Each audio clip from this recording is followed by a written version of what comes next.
কিন্তু এখনো জানি সরকার হয়তো ভিন্নভাবে ভাবতেও পারে এবং সেটার জন্য অপেক্ষা করতে হবে ফাইনালি সরকারের সিদ্ধান্ত কি হয়। সেই রিপ্লেসমেন্টটা পাওয়াটা সহজ হবে না, এটি স্বাভাবিক। স্পন্সরশিপ পাওয়াটা যতটা সহজ হয় দলে থাকলে, সাকিব না থাকলে সেটা হয় না। সেভাবেই নিয়েছি বলতে পারবো না, বাট অনেকের মতোই আমিও চাই যে ওর মতো একজন খেলোয়াড় দেশে মাটিতে খেলা শেষ করবে। এটা এক ধরনের একটা কালচারাল ব্যাপার আছে এর সাথে। বাট আনফর্চুনেটলি অনিবার্য কারণবশত সেটা হয়তো এই মুহূর্তে সেই সম্ভাবনা দেখছি না, যদিও আমি সম্ভাবনা উড়িয়ে দিচ্ছি না। কারণ ক্রিকেট বোর্ড বলেছে যে তারা যে ধরনের সিকিউরিটি সাকিব চাচ্ছে, যে ধরনের নিরাপত্তা সাকিব চাচ্ছে, সেটা ক্রিকেট বোর্ডের পক্ষে হয়তো স্বাভাবিকভাবে দেওয়া সম্ভব না। যমুনা স্মার্ট রেফ্রিজারেটর, স্মার্ট লাইফে স্মার্ট রেফ্রিজারেটর। কিন্তু এখনো জানি সরকার হয়তো ভিন্নভাবে ভাবতেও পারে এবং সেটার জন্য অপেক্ষা করতে হবে ফাইনালি সরকারের সিদ্ধান্ত কি হয়, সেখানে তারা কি ধরনের স্ট্যান্ড নেয়। যে কোনো স্ট্যান্ডই হতে পারে এবং যে কোনো খাতেই সেটা যৌক্তিকতা আছে। যদি সরকার বলে যে না, ওকে সেই নিরাপত্তা দেওয়া সম্ভব না, সেটাও যুক্তিসঙ্গত হবে। আবার সরকার যদি বলে না, তার মতো একজন খেলোয়াড়কে আমরা সেই রেসপেক্টটা দিতে চাই, সেভাবেই তার বিদায়টা হোক আমরা চাই, সেটাও যুক্তিসঙ্গত। সো যে কোনোটাই হতে পারে। ইমিডিয়েটলি কমবে না। বাংলাদেশ ক্রিকেট একটা জায়গায় এসছে এবং সাকিবের সেখানে একটা অবদান তো ডেফিনেটলি আছে। শুধু সাকিব না, আরও অনেকেরই আছে। বাট আমরা বুঝি যে সাকিবের ব্র্যান্ড ভ্যালুটা আলাদা। কারণ রিসেন্টলি আমার সাথে কিছু ফ্র্যাঞ্চাইজির সাথে কথা হয়েছে এবং তারা আমাকে বলেছে সাকিব থাকলে ওদের পক্ষে স্পন্সরশিপ পাওয়াটা যতটা সহজ হয় দলে থাকলে, সাকিব না থাকলে সেটা হয় না। সো এতে বোঝা যায় যে সাকিবের ব্র্যান্ড ভ্যালুটা কতটুকু।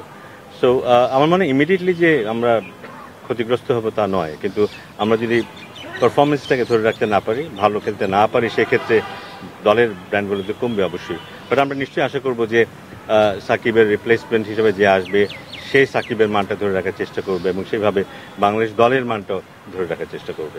অসম্ভব তো বলবো না, বাট এটা মনে রাখতে হবে যে হি ইজ নাম্বার ওয়ান। বহু বছর ধরে পৃথিবীর সেরা খেলোয়াড়দের মধ্যে একজন। তো সেই রিপ্লেসমেন্টটা পাওয়াটা সহজ হবে না, এটি স্বাভাবিক। খুব সহজ যদি হয়ে যেত তাহলে সাকিবকে নিয়ে আমরা এতটা আলোচনা করতাম না, কিন্তু খুব সহজ না। এই জন্য বোধহয় নিশ্চিত করে বলাটা খুব মুশকিল যে তার জায়গাটা যে নেবে সে কেমন করবে। এখন যাদেরকে আমরা অলরাউন্ডার হিসেবে দেখি, তারা কিন্তু সেই চাপটা তাদের নিতে হয় না, রেগুলার তাদের পারফরমেন্সের দিকে আমরা তাকিয়ে থাকি না। কিন্তু যখন সেই রোলটা নিবে, সেই জুতোটা পায়ে দেবে, তখন তারা কিভাবে সেটাকে, সেই যুদ্ধটা কিভাবে করে সেটা আমাদেরকে দেখতে হবে। হ্যাঁ, ডেফিনেটলি মিরাজ ভালো খেলছে, কিন্তু মিরাজ সেই জায়গাটায় যেতে পারবে কিনা, সেই দায়িত্বটা নিতে পারবে কিনা, সেই বোঝাটা বইতে পারবে কিনা, সেটা আমাদের অপেক্ষা করতে হবে জানার জন্য, দেখার জন্য। শেখ মেহেদী অ্যাজ এ বোলার ডেফিনেটলি প্রমাণ করেছে যে ও যোগ্যতা রাখে আন্তর্জাতিক ম্যাচ খেলার, কনসিস্টেন্সিও দেখিয়েছে। বাট সাকিবের রোলটা প্লে করা ব্যাটসম্যান এবং বোলার হিসেবে দুটো মিলিয়ে আমার মনে হয় না সেই জায়গাটা আমরা ওকে এই মুহূর্তে দিতে পারি। ওকে অনেক দূর যেতে হবে, যদি সেই জায়গাটা পেতে চায় তাহলে অনেক দূর যেতে হবে। আমরা আসলে বোধহয় একটু ভুল করে ফেলছি। কেউ একদিন রান করলো, কেউ একদিন উইকেট নিল, এটা দিয়েই বোধহয় আমরা তুলনা করে ফেলছি সাকিব আল হাসানের সাথে। এটা বোধহয় ঠিক না।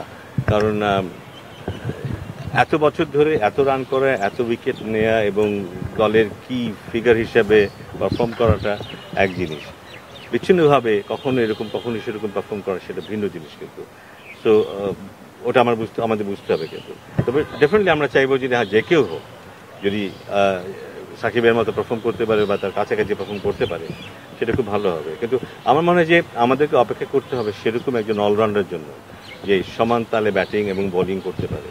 সে চাইলে শুধু ব্যাটিং দিয়েই দলে আসতে পারে, সে চাইলে শুধু বোলিং দিয়েই বলে আসতে পারে, এমন একজন খেলোয়াড়ের অপেক্ষা আমাদের করতে হবে।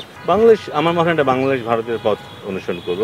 ওদের হয়তো অন্য পরিকল্পনা আছে, ওখানে বোধহয় ওরা অস্ট্রেলিয়ার সাথে একটা সিরিজের অপেক্ষা আছে, সেখানে হয়তো কিছু খেলোয়াড়দেরকে হয়তো সরিয়ে রাখা হয়েছে, বিশ্রামে রাখা হয়েছে। এবং আমরা জানি ওদের সেকেন্ড স্ট্রিং প্লেয়াররাও যথেষ্ট মানসম্পন্ন। আমাদের ক্ষেত্রে হয়তো সেটা প্রযোজ্য না। আমাদের দলে হয়তো আমরা অনেক নতুন খেলোয়াড়কে অ্যাড করবো, যারা এই টেস্ট সিরিজে নেই, যারা টি-20 স্পেশালিস্ট হিসেবে যারা স্বীকৃতি পাচ্ছে আমাদের এখানে। এমন বেশ কিছু খেলোয়াড় যুক্ত হবে টি-20 সিরিজ যখন শুরু হবে। সো আমার মনে হয় আমরা পূর্ণ শক্তির দল নিয়ে খেলতে যাবো।